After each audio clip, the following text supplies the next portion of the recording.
Hello दोस्तों, नमस्कार, जय हिंद। दोस्तों, आज कारगिल विजय दिवस की 24वीं वर्षगांठ है। इस उपलक्ष्य में आप सभी देशवासियों को कारगिल विजय दिवस की बहुत बहुत शुभकामनाएं।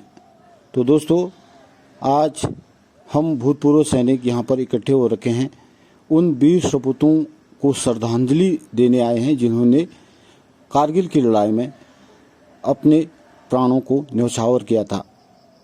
उनमें से कुछ भूतपूर्व सैनिक जिन्होंने भारत पाक युद्ध में भाग लिया था, आज उनकी जुबानी सुनते हैं। उन्होंने कैसे लड़ाई जीती, कैसी कैसी परिस्थितियां आई, तो आइए उनकी जुबानों से सुनते हैं। बांग्लादेश ढाका। अच्छा, पहले हम शमशेरनगर में अटैक किया, वो अपने कब्जे में किया। उसने मौलवी बाजार को कब्जे में किया। हाँ। उसके बाद फिर उधर टी गार्डन को अपने कब्जे में किया। अच्छा, सिलहट, हाँ, वहाँ अपने कब्जे में। उसके बाद फिर मैं कैजुअल्टी हो गया। अच्छा, मैं पीछे फील्ड हॉस्पिटल में आ गया। हाँ पलटन ढाका तक। हाँ। शुभ नाम साहब आपका? मैं सुबदारी में ऑनरी कैप्टन खिलान चिलकोटी। यूनिट साहब कौन सी? हाँ, कौन सी कुमाऊंगे साहब? फोर कुमाऊंगे। बहुत खुशी हुई साहब। देखो बहुत। मैं सन 2004 में रिटायर हुआ मैं। अच्छा, सुबदार में ऑनरी कैप्टन से रानीखेत से। देखो साहब ने बहुत बड़ा संघर्ष था वहाँ। हाँ। बहुत बड़ी चीजें हुई थी। अच्छा, पाकिस्तान ने जो है वहाँ की महिलाओं का बहुत बड़ा अन्याय किया हुआ था। हमारी फौज ने उससे बड़े तहे दिल से उनको हटाया, अपने कब्जे में किया। 93,000 सैनिक बंदी बनाए थे पाकिस्तान के। हाँ। उनको आत्मसमर्पण करवा दिया। हाँ। उसमें लेफ्टिनेंट जनरल जगदीश सिंह अरोड़ा साहब थे, पूरी क्वांटी GOC। अच्छा, उनकी अंडर कमांड थी, ईस्टर्न कमांड फौज पूरी। हाँ। जगदीश सिंह अरोड़ा साहब ही जो है लास्ट में वहाँ के ऑल इन ऑल इंचार्ज हो गए थे। वहाँ के जो लेफ्टिनेंट जनरल ये नियाजी थे, उन्होंने उनको आपने उसमें पूरी फौज को उनके हैंडओवर कर दिया, पूरे हथियार डाल दिए जमीन में। उसके बाद फिर जब पूरा शासन जो है लेफ्टिनेंट जनरल जगदीश सिंह अरोड़ा साहब के अंडर आ गया। अच्छा, हाँ, उसके बाद तो हमारे प्रधानमंत्री श्रीमती इंदिरा गांधी ने अपने तरीके से जो है फिर अपनी फौज को अपने देश में वापस मंगा ली। और वहाँ के जो कैदी थे उनको हिंदुस्तान में फिर उनको जगह दी। धीरे धीरे उनका भी आगे जो भी होना था प्रधानमंत्री के द्वारा हुआ। और बहुत बड़ा संघर्ष किया तीनों सेनाओं ने, आर्मी, नेवी, एयर फोर्स। रात दिन एक लगा दिया। बहुत ठंड थी, गर्मी बहुत ज़्यादा थी ठंड की। हाँ साहब। बर्फ, सुबह कोहरा, और राशन आना बंद हो गया, रास्ता ब्लॉक हो गया। दो एक रात दिन तक लोगों ने खाना नहीं खाया। ठंड का सीजन, दिसंबर का महीना, कोहरा अलग। इस हिसाब से हमारे आखिर 14 दिन तक लड़ाई लड़ी। 3 तारीख को वार डिक्लेयर हो गया था। अच्छा। और वैसे तो मुक्ति वाहिनी से बहुत पहले से चल रही थी। नवंबर से शुरू हो गया था। अच्छा, नवंबर पूरा एरिया वो था। सोना खेरा, धर्मनगर, कैलाश शहर होते हुए फिर हम आगे बढ़ते गए मुक्ति वाहिनी। उसके बाद फिर जो है मुक्ति वाहिनी का काम खत्म, फिर आर्मी लड़ाई, ओपन लड़ाई हो गई। हाँ। पहले तो हम लोग सिर्फ मुक्ति वाहिनी के तौर पर जाते थे। अच्छा, फिर जब ओपन वार हो गया तो फिर सारा ओपन हो गया। फिर कोई वो नहीं। 14 दिन तक लड़ा। 14 दिन की लड़ाई लड़ी साहब। 14 दिन। कौन से रैंक में थे साहब? उसमें क्या रैंक था आपका? है? रैंक क्या था उस टाइम में? कहाँ? रैंक आपका उस टाइम में जब उसमें मैं सिपाही था। सिपाही थे? अच्छा। मेरी उम्र 22 साल की थी। देखो, यंग सोल्जर था। 71 की लड़ाई। हाँ, कोई बात नहीं। तो 22 साहब साल का सिपाही था। 22 साल के सिपाही थे साहब। उस साहब भी थे? ये तो 62 की लड़ाई भी लड़े हुए हैं, 65 और 71। अच्छा। 65 भी थे। हाँ, तो ये इन्होंने और मेरे से ज्यादा इनको साथ में हो जाना साहब आप। हुआ है ना। अच्छा, देखो साहब आप बहुत 3 लड़ाई लड़ी साहब ने। लड़ाई तो 2 ही लड़ी, लेकिन यहाँ लड़ाई का आधार है ना। 65 लड़ाई तो मत, हाँ। इसलिए बहुत मुश्किल काम था। अच्छा। रात दिन एक करना। हाँ। और उसमें तो हथियार भी कम थे हमारे पास। आज तो ऑटोमेटिक है सब। कंप्यूटर सिस्टम है। 62 में हथियार नहीं थे। राइफल अच्छा। वो राइफलें भी उसमें जो है हमारे धक्का मारते थे। हाँ हाँ। आज तो हथियार ही बड़े ऑटोमेटिक है। हम तो बड़े संघर्ष से हमने खेला वो जो बांग्लादेश की लड़ाई अब बांग्लादेश में तो हिंदुस्तान ने आगे के और कठिन सेल्फ लोडिंग हथियार आ गए। अच्छा अच्छा। तो आज देख रहे हैं ना 1965 में हमारे यहाँ फर्स्ट टाइम में दिल्ली से आई रहे। उसमें क्या हो रहा था। यहाँ जनता तो ब्लैक नाइट में थी और हम लोग वहाँ बिल्कुल घिसे जा रहे थे। हाँ हाँ।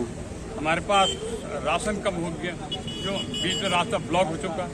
दुश्मन ने ब्लॉक कर दिया रास्ता, पानी बंद कर दिया, राशन आना बंद कर दिया, गाड़ियां बंद कर दी। तो उसको हमारे commando second lieutenant Jasvir Singh साहब आए, वो ब्रिगेड से रिटायर हो गए, अभी एक्सपायर हो गए। अच्छा साहब। एक प्लाटून थे उनके पास। हाँ जब उन्होंने पूरा उनके हमने से डैम्प और पेट्रोल डंप को खत्म कर दिया, हाँ। तब जाके रास्ता खुला वहाँ। फिर उसके बाद जो सप्लाई होना शुरू हो गई, जो भी हमारी आर्मी वहाँ थी, हमारे यहाँ वो सर सारा काम उनको मिलता था। हमारे हिंदुस्तान में second lieutenant Jasvir second lieutenant थे। बेल्जियम से रहे। बाद में ब्रिगेड से रिटायर हुए, अब तो एक्सपायर हो चुके हैं। और जोशीला सर वो वहाँ से राउंड ट्रायल करने में बंदा सोचा हाँ। तो साहब उस समय की जो लड़ाई है और अभी की लड़ाई में कितना फर्क है, क्या? उस समय की और अभी की, हाँ अभी की लड़ाई बहुत आसान हो चुकी है हाँ। और उस समय की लड़ाई बहुत कठिन थी। अच्छा। कठिन का मतलब संसाधन कम थे। हाँ। सन 65 में लड़ाई हुई थी, सन 71 6 साल के अंदर भारत के बाद जितना खत्म हुआ था वो साधन जोड़ने में लग गया। हाँ साहब। और उसके बाद जो है जब आज की तारीख है, अगर आज युद्ध होता है हाँ। तो भारत के पास इतनी बड़ी शक्ति है कि 2 घंटे के अंदर यहाँ से लाहौर में अटैक कर देगा। 2 घंटे लेंगे, उससे ज्यादा नहीं लेंगे। हाँ, क्योंकि संसाधन है सब। हाँ, लाहौर में खम्बा गाड़ देंगे ऐसे। हाँ, ऐसे खम्बा गाड़ देंगे लाहौर में हम लोग, है ना। उस वक्त तो आज तो बहुत कुछ हो गया है और आज भी जोश है साहब, भूतपूर्व सैनिकों में जोश देखो। जोश, हम तो जोश से ही जीते। हमारा जीओसी थे केपी कृष्णा साहब, हाँ। जनरल, बाद में चीफ बने हो। उन्होंने दरबार लिया। अच्छा। वहाँ कोई कुर्सी नहीं, कोई कुछ नहीं। ऊंचे में वो बैठे, सब जमीन में बैठे। हाँ। ऊपर से उन्होंने कहा जो डरा वो मरा। डरना कभी नहीं, पीछे एक कदम नहीं आना। अपने देश के नाम पर मैं तुम्हारा कमांडर हूँ हाँ। और मैं जो कह रहा हूँ उस पर चलना। हाँ। पीछे कोई नहीं आएगा। हाँ साहब। आगे दौड़ते जाओ, कोई बात नहीं। खाना आता रहेगा, नहीं आएगा बाद में आएगा। लेकिन पानी है, पानी से अपना प्राण बचाओ, लेकिन देश को झंडा ऊपर रखो। हाँ। कोई भी हमारी भारतीय सेना जो है पीछे नहीं आई और आई भी नहीं। और एयरफोर्स ने हमारी उसके 3 फाइटर आसमान में उड़ा दी। अच्छा।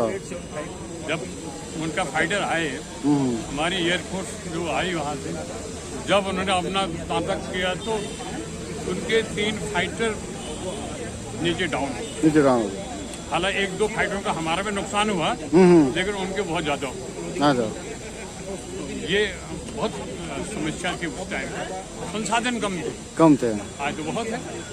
आज क्या परेशानी है? कोई परेशानी नहीं है। कोई नहीं है। सब ऑटोमेटिक है, आर्मड है, एंटी टैंक है, और ये इलेक्ट्रॉनिक जितने भी न्यू ये बन गए हैं। आज तो 2500 5,000 किलोमीटर का रेंज है उनका 1 मिनट के अंदर में। उसमें बहुत कठिन था।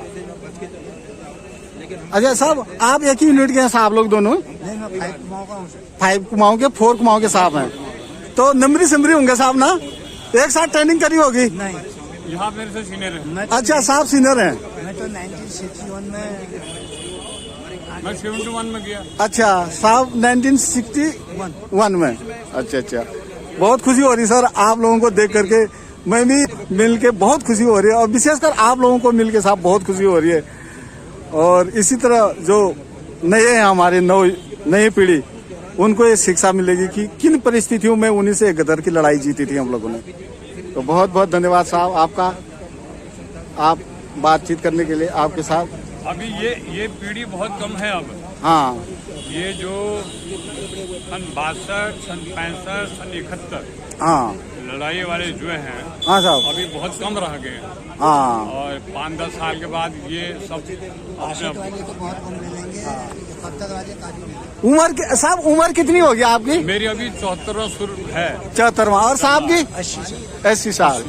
देखो अभी आप बिल्कुल जवान हैं। हाँ देखो यूनिट के जवान मिल रहे हैं साहब लोगों को। बहुत खुशी हो रही है यूनिट के जवान जो मिल के। 5-6 साल सीनियर है। अच्छा अच्छा, चलो बहुत बढ़िया साहब। वैसे भी सीनियर है फौज में भी। हाँ घर से भी सीनियर। घर से भी सीनियर है। ठीक है सर।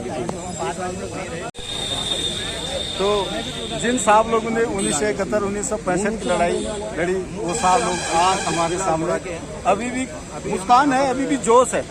तो इनसे हमें सीख मिलनी चाहिए। हमने आगे बढ़ना है तो बढ़ना ही है, पीछे नहीं हटना है। हमारे जिन्होंने जय हिंद में भाग लिया था और राम राम साहब। उसमें की वीरता की कहानी बढ़ी है।